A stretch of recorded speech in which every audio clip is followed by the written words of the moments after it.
Once again, and we love you, Brian. Oh, I love you too, Mr. President.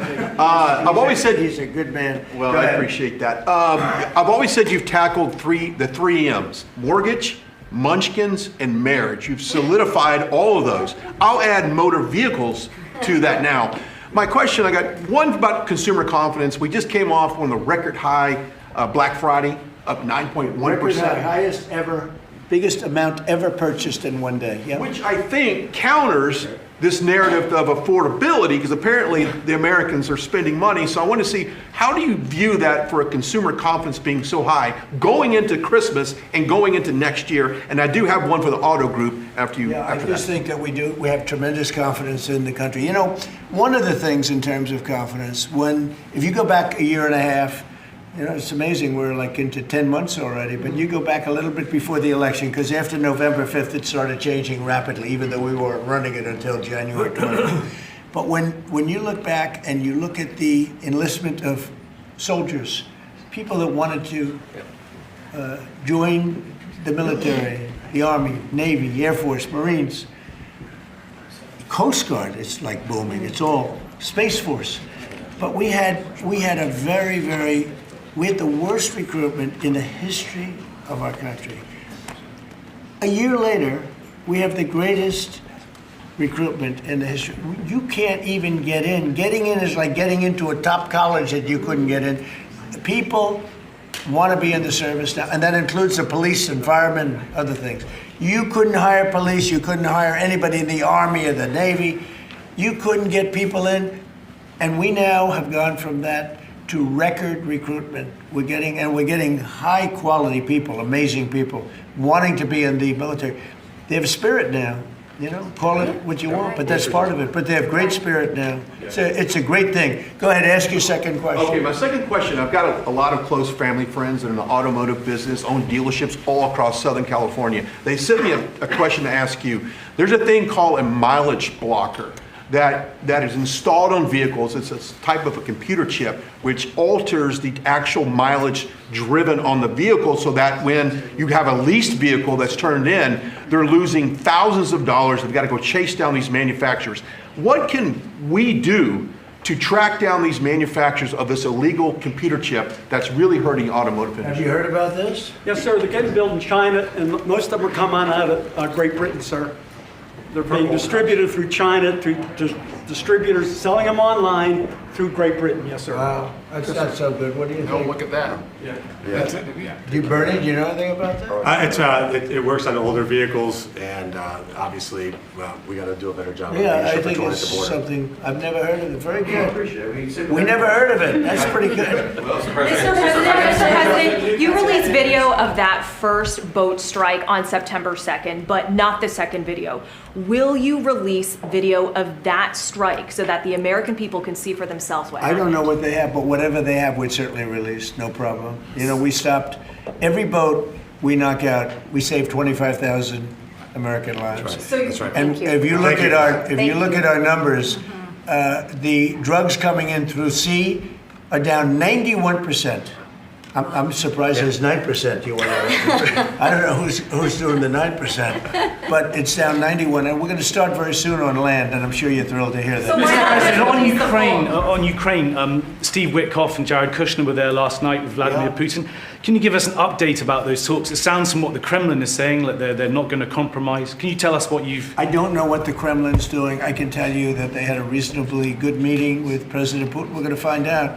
It's a war that should have never been started. It's a war, if I were president, we had a rigged election. If I were president, that war would have never happened.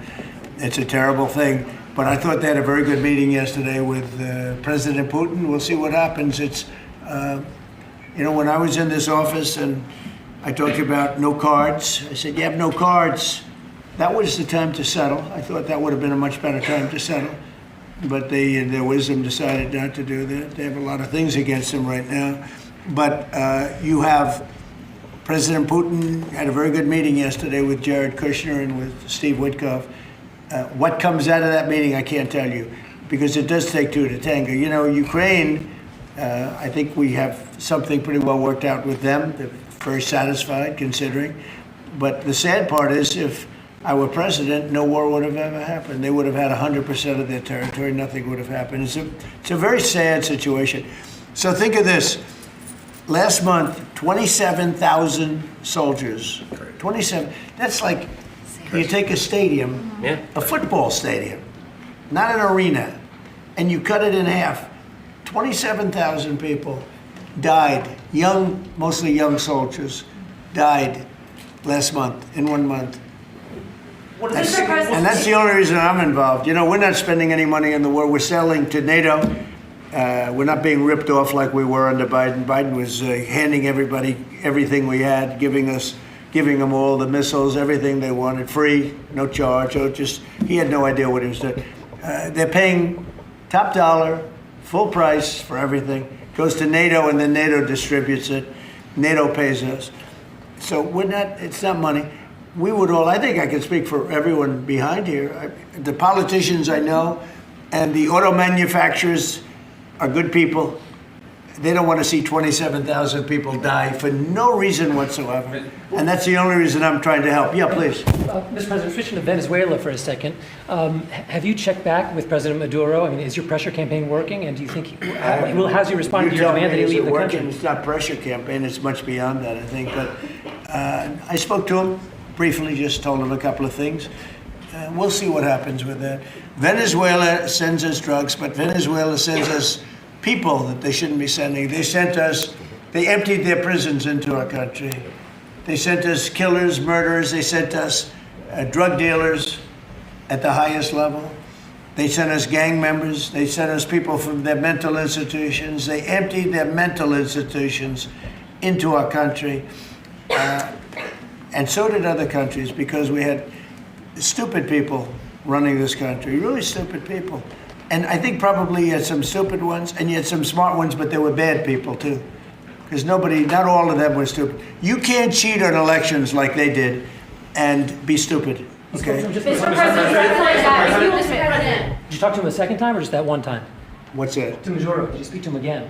No, I didn't. Mr. President, if you do find... When you spoke with Mr. Witkoff and with Mr. Kushner... Last night, did they give you the sense that President Putin still wants to end the war, wants to make peace? He would like to end the war. That was their impression. Now, whether or not, you believe that was their impression. You know, their impression was that he would like to see the war ended. I think he'd like to get back to dealing a more normal life. I think he'd like to be trading with the United States of America, frankly, instead of, losing thousands of soldiers a week. But their impression was very strongly that they'd like to make a deal. We'll see what happens. Mr. President, the boat strikes, if it is found that survivors were actually killed while clinging onto that boat, should Secretary Hegseth, Admiral Bradley, or others be punished? I think you're going to find that this is war, that these people were killing our people by the millions, actually, if you look over a few years. I think last year we lost close to 300,000 people were killed.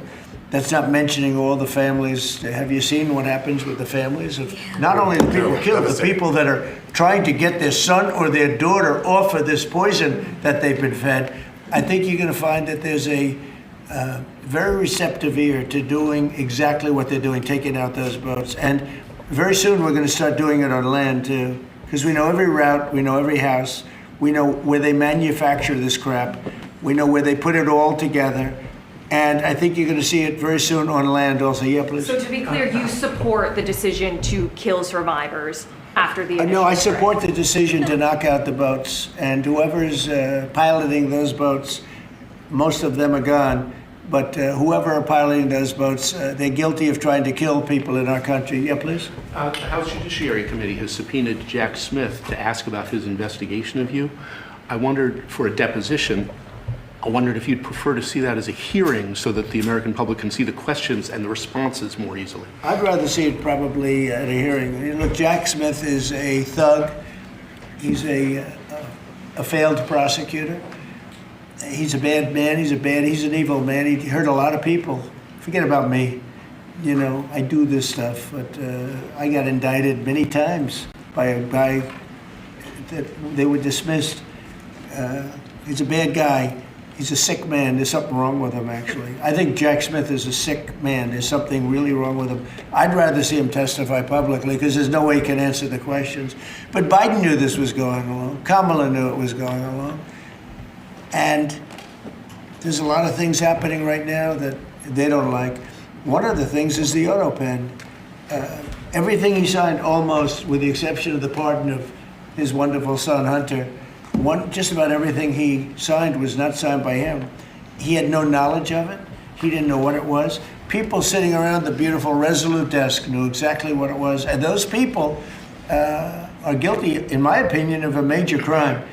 Everything that was signed by that auto pen, the man operating the auto pen, and I'm sure there are more than one because I think some of the people can operate it themselves, some of the high-level people operated themselves. They would just go in and sign his name with an auto pen onto very important documents, not only pardons, but policy, maybe cafe standards, okay, as an example. Who signed cafe? If you ask Biden what's a cafe standard, he would have absolutely no idea. He'd say, where is the cafe located? The guy didn't know anything. Look, that just shows you what a rigged election can be, but you understand what I'm saying. Thank you.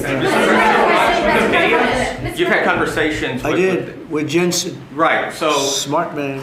In your conversations with him, have you kind of given a sense of where you are with export controls and the types of chips that NVIDIA can give to China? Sure, he knows very well. He's done an amazing job. NVIDIA, very good. Yeah. Mr. President, when do you expect for phase 2 of the Gaza peace plan to be implemented? And Well, it's going along well.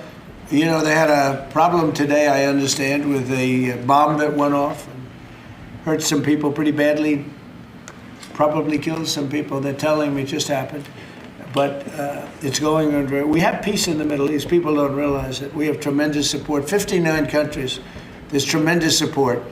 But phase 2 is moving along. Yeah, it's going to happen pretty soon. Mr. President, did you speak with House Republican leadership about your decision to pardon Congressman Henry Cuellar? And are you concerned that you made a vulnerable Democrat perhaps less vulnerable with that decision? It didn't matter. He's a respected person. He was treated very badly because he said that people should not be allowed to pour into our country. And he was right. He didn't like open borders. He was on the border. You know, he represents a very respected man. He represents the people on the border. And he saw what was happening. And as soon as he made that statement, I then said, I'll bet he gets indicted. And that's what happened. You know, I put out my truth from that. Well, I did a truth. Wonderful truth, we love truth. But what happened is he got indicted for speaking the truth. And his wife got indicted, Imelda. And that's sort of a first. Usually they leave the wives alone, right? Don't they, Congressman? Typically they indict somebody, put him in jail for the rest of his life, but the wife can just sit home and cry, or she'll find a new man. You know? A lot of times they find a new man that makes them much happier. In fact, a lot of times they like that man better than the one that's in jail. Mr. President, thank you. The mayor of Minneapolis, Jacob Frey, is saying that he's actually proud to have the largest Somali community in the country, and his police chief Well, then he's a fool. Well, his police chief is also I saying wouldn't be that proud to have the largest Somalian. Look at their nation. Look how bad their nation is. It's not even a nation. It's just people walking around killing each other. Look, these Somalians have taken billions of dollars out of our country. They've taken billions and billions of dollars. They have a representative, Ilhan Omar, who they say married her brother. It's a fraud. She tries to deny it now, but you can't really deny it because, you know, it just happened. She shouldn't be allowed to be a congresswoman, and I'm sure people are looking at that. And she should be thrown the hell out of our country. And most of those people, they have destroyed Minnesota, okay? Minnesota, you have an incompetent governor. You have a crooked governor. He's crooked as hell, but he's incompetent. Walz he should be ashamed. That beautiful land, that beautiful state, it's a hellhole right now. And the Somalians should be out of here. They've destroyed our country. And all they do is complain, complain, complain. You have her. She's always talking about the Constitution provides me with... go back to your own country and figure out your Constitution. all she does is complain about this country. Without this country, she would not be in very good shape. She probably wouldn't be alive right now. So Somalia is considered by many to be the worst country on earth. I don't know. I haven't been there. I won't be there anytime soon, I hope. But what Somalia, what the Somalian people have done to Minnesota is not even believable. It's not even believable. And a lot of it starts with the governor. A lot of it starts with Barack Hussein Obama, because that's when people started coming in. And you have to have people come in that are going to love our country, cherish our country. They want to kiss our country goodnight. They talk about our country. We want them to pray for our country. This is not the people living in Minnesota. And she's a disaster. She should not be, and her friends shouldn't be allowed. Frankly, they shouldn't even be allowed to be congresspeople, okay? They shouldn't even be allowed to be congresspeople, because they don't represent the interests of our country. Anybody else? Mr. President, The automakers spent billions on meeting the Biden EV rules. Should they be able to recoup that somehow, given the change? And there's a question about the doing it. No. I'm not letting them recoup. They're going to do just fine. You know how they recoup? From this point forward, they'll do very well. Can you also talk about the USMCA and what you're thinking about renegotiating that with the automakers? Well, we're that's just an ongoing thing. It expires in about a year, and we'll either let it expire or we'll maybe work out another deal with Mexico and Canada. But look, Mexico and Canada have taken advantage of the United States, like just about every other country, in all fairness. It's not them, I'm not blaming them. But every country, because we had stupid people running our country. We had a lot of stupid people running. That's why we have $38 trillion in debt. But the beautiful thing about the tariffs is we'll start paying off that debt. The money coming in, they're finding money in our country now that they never knew existed. The other day, $30 billion. Where did it come from? I said, why don't you check the tariff shelf? They said, sir, that tariff hasn't started yet. It doesn't start till January. I said, no, it started 2 months ago. They called back, sir, you're right, it was from tariffs. No, we have a whole different country. I hope the Supreme Court, I pray that the Supreme Court understands the importance of the sensible, really, I mean, this would be country threatening if something happened with regard to that. You know, the people that brought that case are bad people. They're very bad people. They hate our country. They represent foreign countries, including China. But they represent, and China's paying us a lot of money now in tariffs, but they represent people that really don't like our country much. And I know some of them, and they're scum. In my opinion, they're scum. They're absolute scum. And they're not suing for any good reason. They're just suing to see if they can stop it, because they make money if this country does badly. You know? So, but we're taking in trillions of dollars. We're stopping wars. We have great national security because of tariffs. And then to think that we have to even go and justify this. The reason a lot of these people, I can tell you this, maybe we would have had the political people, we wouldn't have these people without tariffs. The people that are up here from Stellantis and Ford and General Motors, great companies, including this gentleman, they wouldn't be here today if we didn't have tariffs. They'd be building their plants in Mexico and other places. They're leaving Mexico and they're leaving Canada. They're leaving because they ripped off our country. They took our businesses away from us.